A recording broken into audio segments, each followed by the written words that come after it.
Hi, HRN listeners. We're celebrating our 15th anniversary, and we have a really fun campaign and an ask for you. This 15th anniversary tour is aiming to bring you closer to unique food and music experiences in some of the most exciting cities in America. All the while, we're raising funds to support our work empowering the next generation of food systems storytellers through our fellowship programs. Here's how it works. Donate to HRN and be entered into a raffle in the city of your choice to win a dinner for two at a noteworthy restaurant and tickets for two to a concert at a prominent local venue. We have incredible partners in New York, Los Angeles, Philadelphia, Nashville, Las Vegas, Charleston, Asheville, and Ardmore, Pennsylvania, who have donated a meal for two and two tickets to a concert of the winner's choice. And all donations help fund our fellowship programs, where we're helping to build essential workforce readiness skills and food system storytelling skills. Check out heritageradionetwork.org/15 to donate and enter to win today. That's heritageradionetwork.org/15. Thank you. You're listening to Heritage Radio Network. With more than 30 weekly podcasts, HRN has something for every food lover. Learn more at heritageradionetwork.org. This episode is brought to you by Samuel Adams, Brewing the American Dream. Hear stories from their inspiring entrepreneurs on Let's Talk About Food, wherever you listen to your podcasts.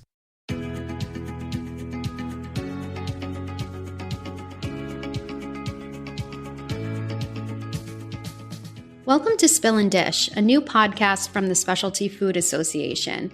Founded in 1952, SFA is the leading trade association and source of information about the $175 billion specialty food industry. We champion the food producers, retailers, and other buyers who make up the specialty food world. If you want to know more about membership, visit specialtyfood.com.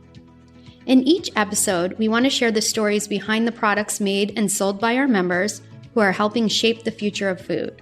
You can listen and discover the inspiration, recipe, craft, culture, ingredients, and production methods that help answer the question, what makes specialty food special? I'm today's host, Julie Gallagher, Content Director at SFA. We're excited to bring you today's episode and so happy to be working with Heritage Radio Network, a nonprofit podcast network covering the world of food, drink, and agriculture, and expanding the way eaters think about food. Today's guest is Chitra Agrawal, founder of Brooklyn Deli, maker of condiments and sauces that are inspired by Indian culinary traditions. The company's recipes were developed by Chitra, a chef and cookbook author. For 13 years, she has specialized in serving, teaching, and writing about Indian home cooking. She's been featured in the New York Times, Food and Wine, Bon Appetit, and other outlets, and is the author of Vibrant India, Fresh Vegetarian Recipes from Bangalore to Brooklyn.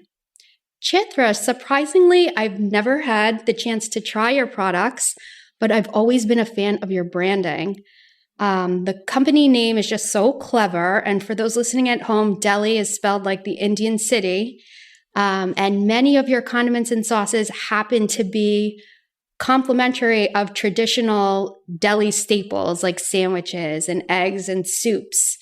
And of course, you have the curry ketchup and the curry mustard, and they seem just to meld the two worlds so beautifully. Can you talk a little bit about the brand and how it came to be? Right. So I grew up here. I grew up in Jersey.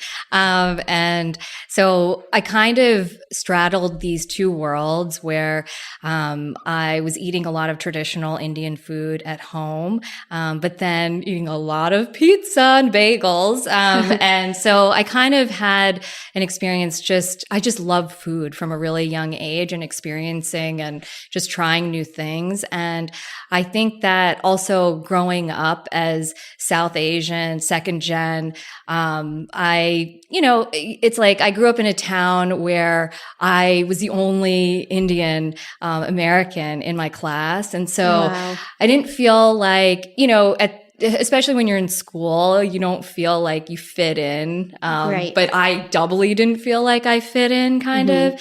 And I think that I didn't start to explore my identity as an Indian American until I started to do work in food.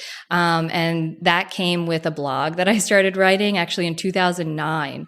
And at the time, it was just kind of a hobby, basically. And I was writing about a lot of traditional recipes from my family. But then as time went on, I started using local produce or working with local chefs that specialized in different cuisines. So I had an an Indian Chinese supper club, an Indian Mexican supper club.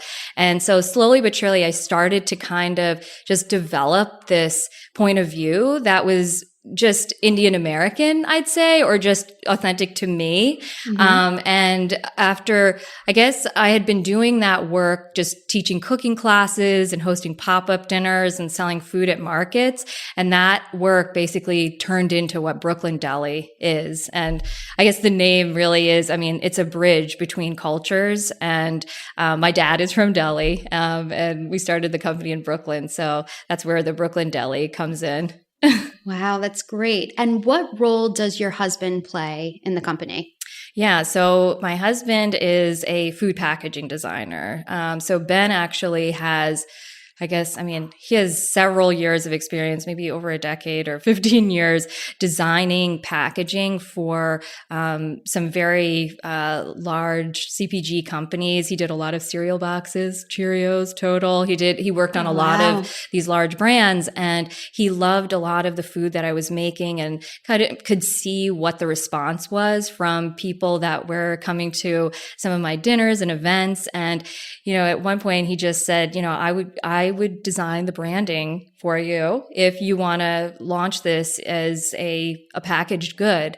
And we just jumped in together, and we were not married at the time.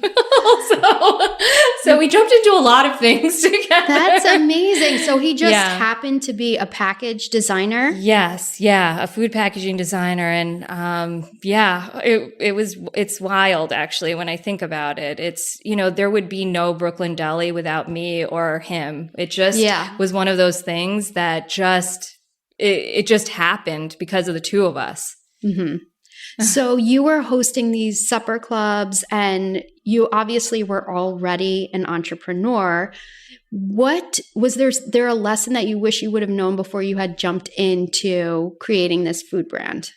Yes, I definitely maybe should have done a little bit more research, because the first product that we launched was achar, which is a very traditional Indian condiment that is not as well known to the Western audience. And I think a lot of makers come from a standpoint of you're making this food that you just love, and and the people around you are in love with it. But then when you launch it to a larger audience, you realize, oh, wow, I'm actually creating my own category. And that takes a lot of education. It also takes a lot of money. And so that's one thing I'd say, that just kind of do more research. For us, it's just taken more time. We've been around for 8 years, so we're just plugging away. And the more people we talk to or reach, then we're just teaching them more about Indian cuisine that way.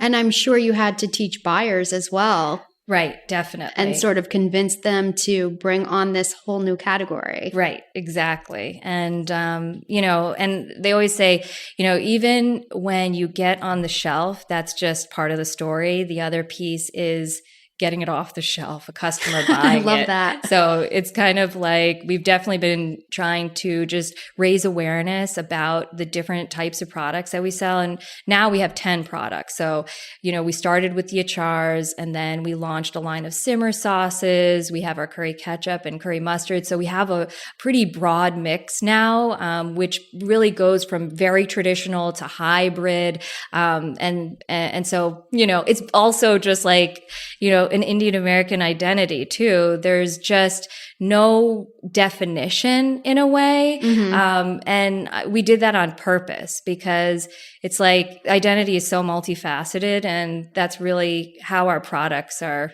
kind of arranged as well, or inspired.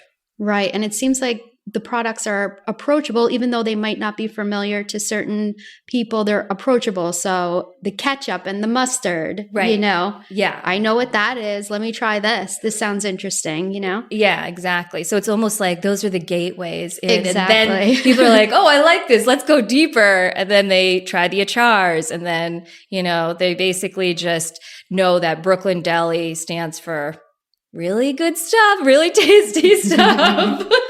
I love that your achars, I think, ended up in Blue Apron meal kits. How Right. did that happen? Right. So I had been teaching cooking classes at Brooklyn Kitchen, and one of the people actually that was working at Brooklyn Kitchen became a culinary person at Blue Apron.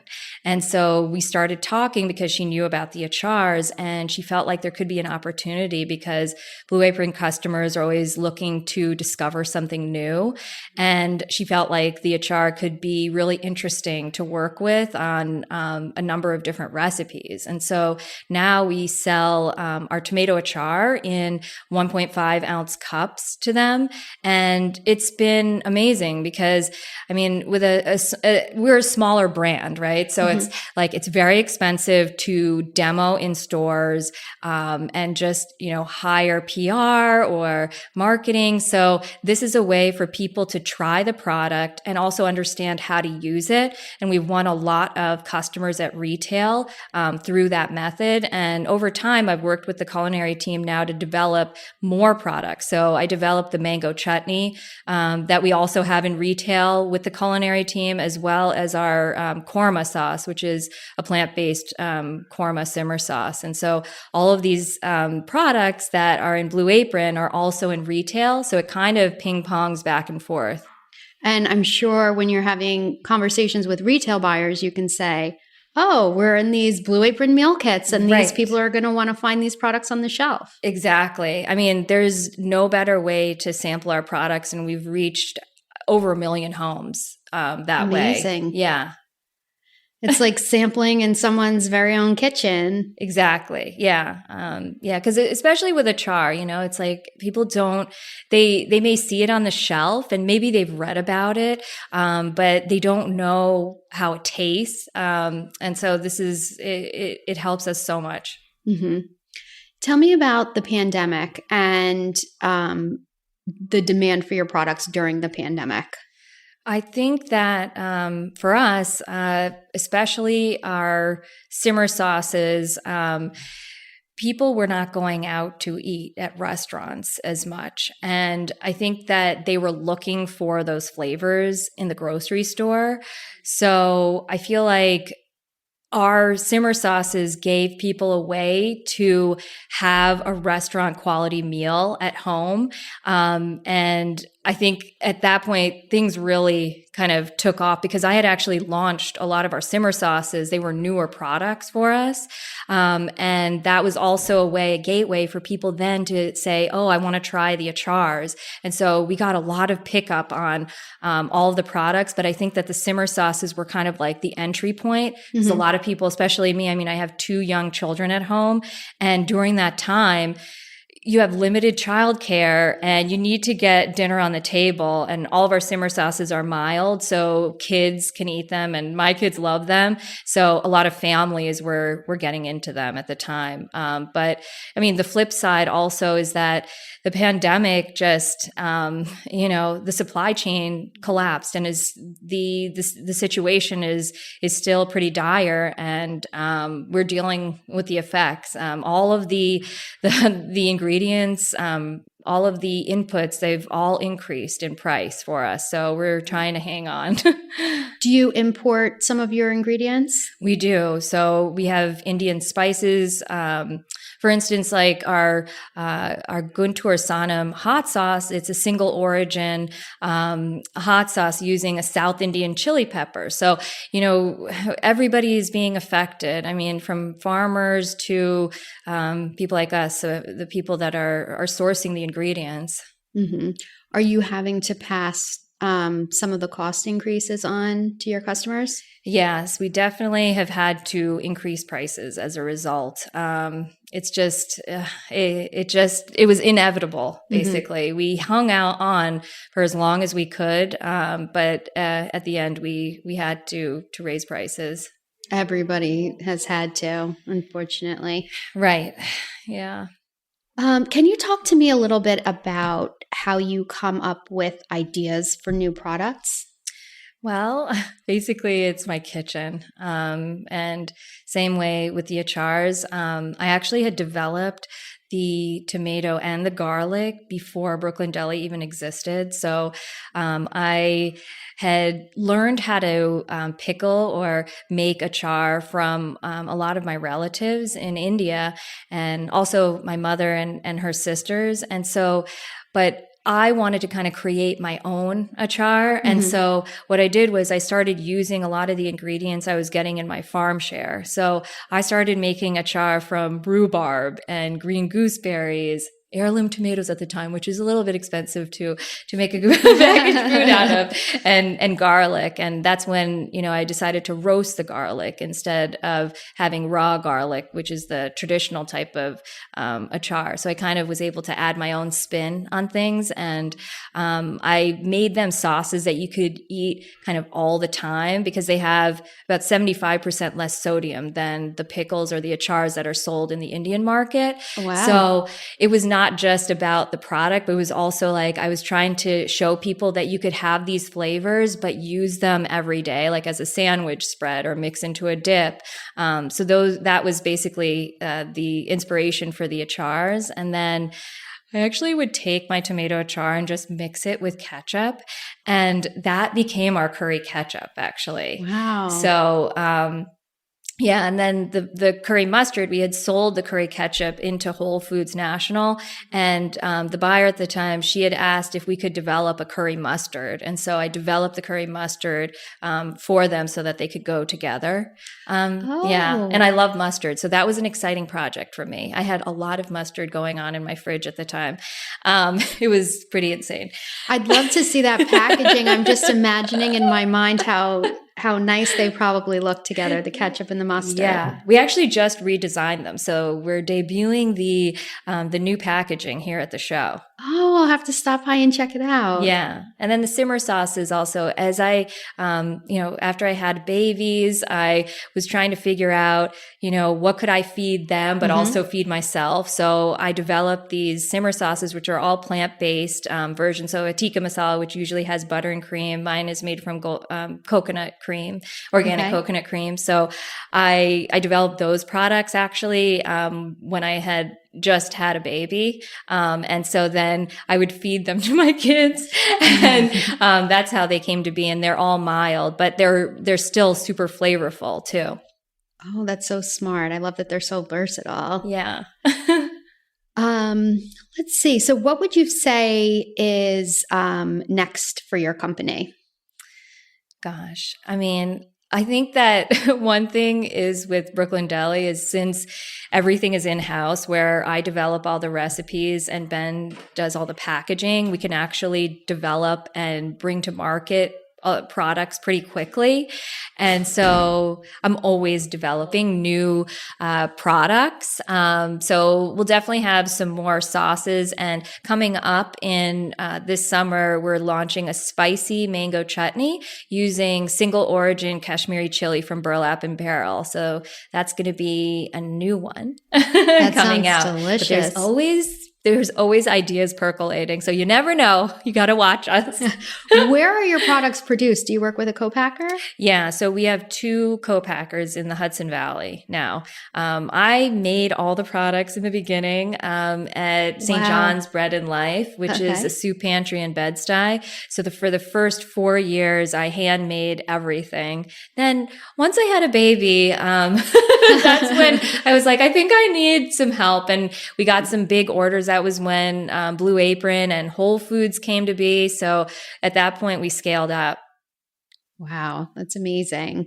We're almost out of time, but before you go, we'd like for you to participate in our final segment, Take 5, where we pose 5 questions to our guest. First, let's pause for a break. I'm Louisa Kasdan, host of Let's Talk About Food.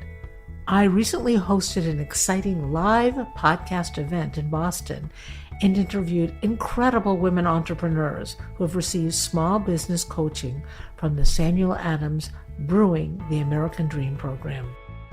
When I was applying to law school and I got in, I said, you know what? I'm still young. Let me pivot and go into the food industry and really follow my passion.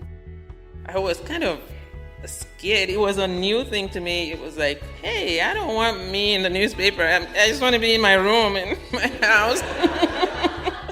So that was when I'm like, okay, now that I'm in the local newspaper, I better not disappoint the people that, that have this belief in me. And on the days that you're tired or you feel defeated, just keep going. And 10 people might tell you no, but that doesn't mean that's your end result. You just have to keep going. Hear their stories on Let's Talk About Food, available wherever you listen to podcasts. Thanks again to Samuel Adams Brewing the American Dream for supporting this episode. Okay, here are your 5 questions for our final segment, Take 5. What is your favorite thing about the specialty food industry?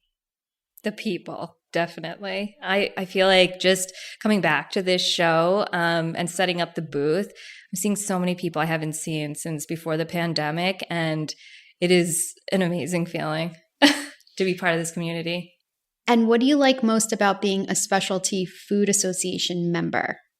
Well, I mean, there's so many benefits. I feel like even just displaying products at the show, you get so much exposure. And, we get a lot of support from specialty food as well. And I mean, it's just, you like specialty food has built this community basically. So we're really thankful to be a part of it.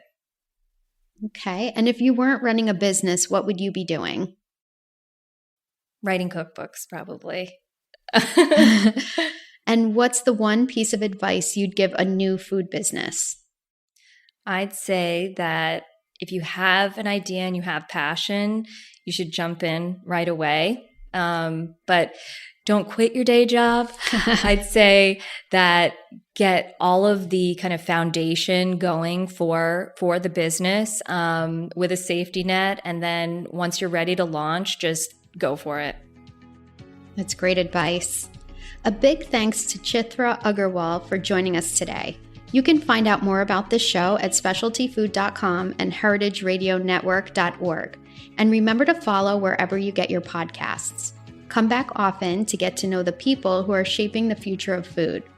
Special thanks to Chitra and the Heritage Radio Network, the world's pioneer food radio station. This is Spill and Dish, a Specialty Food Association podcast. Spill and Dish is powered by Simplecast. Thanks for listening to Heritage Radio Network, food radio supported by you. Keep in touch at heritageradionetwork.org/subscribe.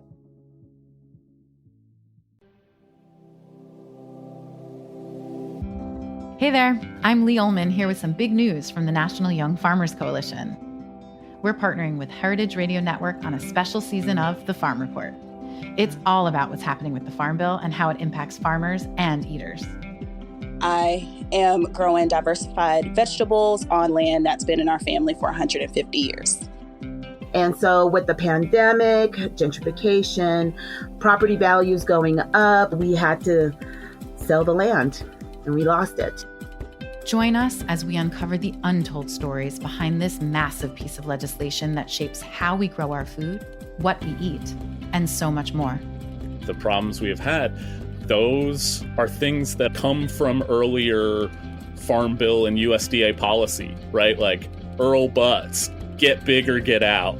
It's my responsibility to know not only what I'm eating, but then like how that all came to be, and realize like, wow, like this piece of legislation, all this money, like it's technically something that I support as a taxpayer. While Congress debates the next Farm Bill, this is not just an invitation to listen. It's a call to action. Be part of the conversation. Subscribe to the Farm Report on Heritage Radio Network, wherever you listen to podcasts.